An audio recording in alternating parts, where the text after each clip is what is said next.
কি বলবো, আমাদের দেশের সেম আমাদের দেশের মতন এরকম একটা দেখেন সন গাছে মানে কাশফুল, যেটা বলি কাশফুল এরকম, আর এই যে জঙ্গল।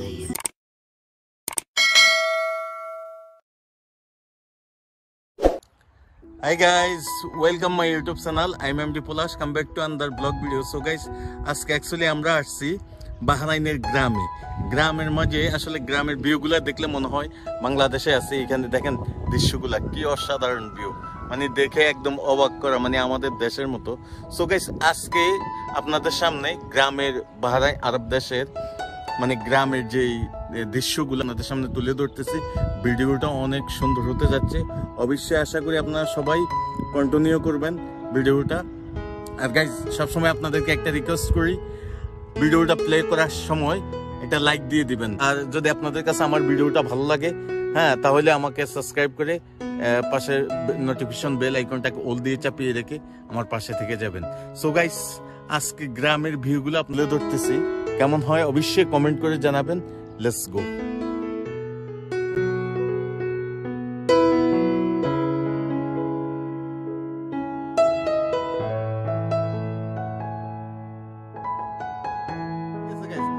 দেখেন কি অবস্থা, একদম আমাদের দেশের মতন, মানে অসাধারণ অসাধারণ। দেখেন বাস্তবতে এটা গ্রাম, তো এইখানে আসলে চাষাবাদ যারা করে এরা বেশিরভাগ আমাদের বাংলাদেশি লোক, আমাদের বাংলাদেশিরাই বলতে বাস এখানে চাষাবাদ করে। দেখেন গাইস কি সুন্দর ভিউ, অসাধারণ। আপনার কি মনে হয় এটা আরব দেশ আর এটা মানে মরুভূমির একটা দেশ? আপনার কি মনে হয়? দেখেন এটা একটা দোকান, এইখানে সবজি টবজি বিক্রি হয়, এরকম একটা ব্যাপার। সো গাইস দেখেন অসাধারণ অসাধারণ, একেবারে হুবহুব আমাদের গ্রামের মতো মাটির রাস্তা একদম। এখানে বিভিন্ন দেশের মানুষ আসে আজকে মানে সবজি টবজি নেওয়ার জন্য। আর ওনারা এখানে সবজি এই শুক্রবারের দিন প্রতিদিন আসে সকাল সন্ধ্যা মানুষের সবজি ক্রয় করার জন্য, সবজি কেনার জন্য। এখানে ফ্রেশ সবজিগুলা পাওয়া যায়, সেই কারণে আসে। দেখেন গাইজ, মানে ভিউগুলা দেখে আমি নিজেকে বিশ্বাস করতে পারতেছি না যে আমি এখন কোনো একটা মানে আরব দেশে আছি, এরকম একটা ব্যাপার। তো আমি এই যে দেখেন ক্ষেতের লাইজ রাস্তা থেকে মানে মেইন রোড থেকে, এই যে এটা হচ্ছে মেইন রোড থেকে এখন আমি ক্ষেতে আইলি দিয়ে, দেখেন এই যে ক্ষেতের আইলিটা দেখছেন। এখন আমি নেমে যাব, এই যে আমার পিছনে আরো ওই দিকেও আছে, চারিদিক দিয়ে। তো আমি এই দিক দিয়ে নামি আপনাদেরকে কিছু ভিউ দেখাই। অসাধারণ গাইজ, অসাধারণ, অ্যামেজিং, মানে কি বলবো আমি, এত সুন্দর লাগতেছে, এত মজা লাগতেছে যে আমাদেরকে দেখেন একদম ফ্রেশ। এটা আসলে বাহরাইন মরুর দেশের বাংলাদেশের সবজি, তাও বাংলাদেশের কৃষক, মানে অসাধারণ একটা মানে অ্যামেজিং একটা ব্যাপার, মানুষ বিশ্বাস করার মতো না। দেখেন এই যে ওনারা আবার এখানে আরেকটা কথা বলে কি আপনাদেরকে, এই যে এইগুলি দেখতেছেন সবজি, এগুলি ওনারা আসলে এই যে ঘর বানাইছে না, এরকম ঘরের ভিতরে আসলে গরমের জন্য, মানে গরমের সময়ের জন্য। আর এখন শীতের দিনে আরেকটা সমস্যা কি, এখানে মনে করেন যে শীতের দিনে আপনার অনেক কুয়াশা পড়ে। এই দেশে গরমের টাইমে অনেক প্রচুর গরম, আবার শীতের সময় প্রচুর মানে বরফ পড়ে, এরকম একটা ব্যাপার। আর এগুলো হচ্ছে, এই সবজিগুলো হচ্ছে আপনার এই যে এই দেশের সালাদ পাতা, ওই দিক দিয়ে আলু। আর দেখেন এই দেশে এই যে সবজি তুলে, সবজির আটি বাঁধে এই যে খেজুর পাতা দিয়ে যে দেখছেন আটিগুলা। এই যে বাংলাদেশ জিন্দাবাদ দেখছেন, কাশি, বাংলাদেশ জিন্দাবাদের কাশি দেখছেন, মানে এই যে কাশি দিয়ে ওনারা সবজি তোলে। আর এই যে এগুলা, এই যে এইগুলি চিকন করছে, এই যে খেজুর পাতা এইগুলা চিকন করছে, এগুলি দেয়া ওনারা আটি বাঁধে, এরকম একটা ব্যাপার।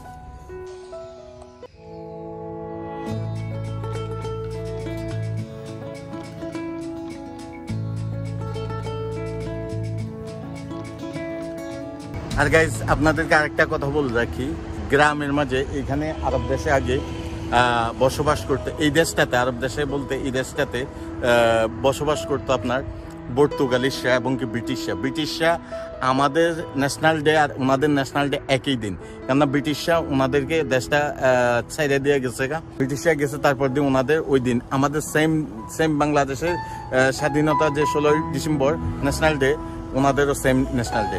তো আগের দিনে যারা পর্তুগালিশ এবং ব্রিটিশরা ছিল, তাদের এই যে বড় বড় টিলাগুলা দেখতেছেন মাটির, এগুলো আসলে কবর ব্রিটিশদের, ঠিক আছে। এইখানে এই গ্রামের মাঝে এগুলা কবর দিত, এখানে এই যে মাটির বড় বড় উঁচার টিলাগুলো দেখতেছেন এইগুলি, ঠিক আছে, এগুলি মানে মানুষের কবর কিন্তু।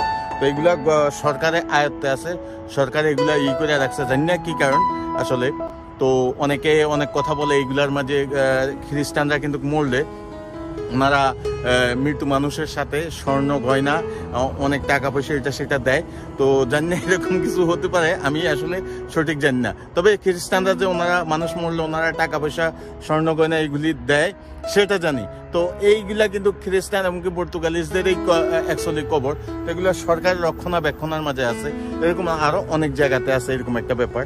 তো সেই কারণে আসলে আপনাদেরকে এই জায়গাটার মাঝে এই কথাগুলি বললাম, যেহেতু হিস্টোরিক্যাল একটা জিনিস, সেটাই এই কারণে আপনাদেরকে জানালাম। দেখেন মানুষ গ্রামে এসে ফটোশুট করতেছে, কি অবস্থা, মানে সবাই অনেকটা এক্সাইটেড, এরকম একটা ব্যাপার। মানুষ আসে এখানে, অনেকে ফিকশন নেয় করে, মানে যারা ইন্ডিয়ান, বাংলাদেশ কিংবা পাকিস্তান, ফিলিপাইন, নেপাল, ভুটান, এই বিভিন্ন দেশে মানে প্রবাসী যারা আছে তারাই সো এক্সাইটেড, যেমন আমাদের নিজস্ব দেশের মতন জায়গাটা, এরকম একটা অবস্থা। তো সবাই এখানে আসে ফ্যামিলি নিয়ে ছুটির দিন, এই গ্রামের মাঝে, সব গ্রামে। আর বিকেলবেলা এখানে গাড়ি এসে ভরপুর, মানে আরবিরা আসে।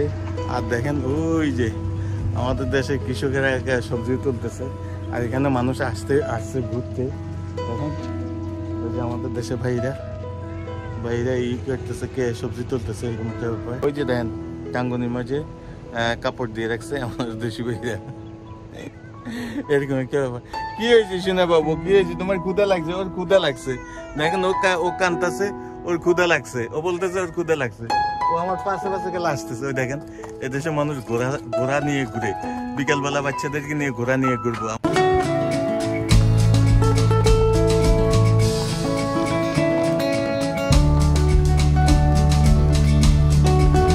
আর এখানে যত সবজি দেখেন, যতগুলা গ্রাম আছে, অনেক গ্রামকে গ্রাম আছে, সব কিন্তু আমাদের দেশের ভাইরাই করে। দেখেন একদম হুবহুব আমাদের দেশের রোড, কোনো ফরাক আছে এখানে, এরকম একটা ব্যাপার। আর গাইস এই যে এইখানে ক্ষেতের থেকে সবজি উঠাই, এটা একটা দোকান, এই যে মানে সবজি ক্ষেতের পাশেই দোকানটা, মানে এখানে বিক্রি করা হয়। এই যে এগুলো আলু, দই, শালগম, যাবতীয় যা কিছু আছে সবকিছু, আবার ভিতরেও আছে। এটা আসলে ক্ষেতের পাড়ে দোকানটা, এই যে দেখেন, এই যে ক্ষেতের পাড়ে, মানে এই জায়গাটা আসলে গরমের জন্য, এই যে কন্ডিশন লাগানো, গরমের জন্য অনেক সমস্যা। এই সবজিগুলো সব এখানে ক্ষেতের ওনারা নিজেরাই করছে। এই যে দেখেন একদম যাবতীয় যত সবজি আছে ওনারা নিজেরাই করছে এখানে, আদা, মরিচ, এই সব কিছু। তো এরকম একটা ব্যাপার। আর এইটাকে বলা হয় চেরি গাছ। এই যে ফুল আসছে, এগুলি অনেক দাম কিন্তু এই দেশে, মানে 1 কিলো 4 দিন আর 5 দিনের, মানে আমাদের দেশের মনে করেন যে কি বলবো, আমাদের দেশের 1500-1600 টাকার মতো। অনেক মিষ্টি কিন্তু খেতে, অনেক মিষ্টি, অনেক টেস্ট, কি বলবো। এই যে পুরোটাই চেরি গাছ, দেখেন অনেক বড় গাছ, অনেক। আর আপনার অনেক ভালো, ঠিক আছে। আবার এইদিকে দেখেন পাতাকপি। গাইস গরুর থেকে ছাগল বেশি পালন করা হয় এদেশে গরুও পালন করা হয়, গরুর থেকে ছাগল বেশি পালন করা হয়, আর ছাগলের চেয়ে বেশি ঘোড়া পালন করা হয়, এরকম একটা অবস্থা। আরবিদের বাচ্চা কাচ্চা পৃথিবীতে আসার পরেই তাদেরকে গাড়ির ড্রাইভিং আর ঘোড়া চালানি শিখাবে ওনারা। এই হলো আসলে ওনাদের আসলে এইগুলি ঐতিহ্য, এবং কি আসলে রাসূলুল্লাহ সাল্লাল্লাহু আলাইহি সাল্লামের কথা অনুযায়ী ভবিষ্যতে এই ঘোড়া চালানিটা কাজে লাগবে। মানে আমি আসলে মাঝে দিয়া কথাটা বললাম আপনাদেরকে, আপনারা অবশ্যই সবাই জানেন। তো যাই কিছু হোক, এরকম একটা ব্যাপার। সো গাইস দেখেন এই যে এইগুলা হচ্ছে ওনাদের, এই যে এটা হচ্ছে পানির কল, এই যে এখানে পানি পড়ে, ঠিক আছে, এটা অনেক খায়। এই যে এটা হচ্ছে সুইচ, এখানে যত পানি সব মোটরে, আর এখানে পানি পড়ার পর এই যে ড্রেনগুলা দেখতেছেন, এইগুলা দিয়া একদম মানে অনেক দূরে চলে যায় পানি, খেতকে খেত পানি যায়। আবার ওই দিকেও আছে, এমন না যে এখানে আছে অন্যদিকে নাই। তো এরকম ব্যাপারটা। তো আমি যাচ্ছি আজকে, আসলে আমার থেকে মানে খুবই আনন্দ লাগতেছে।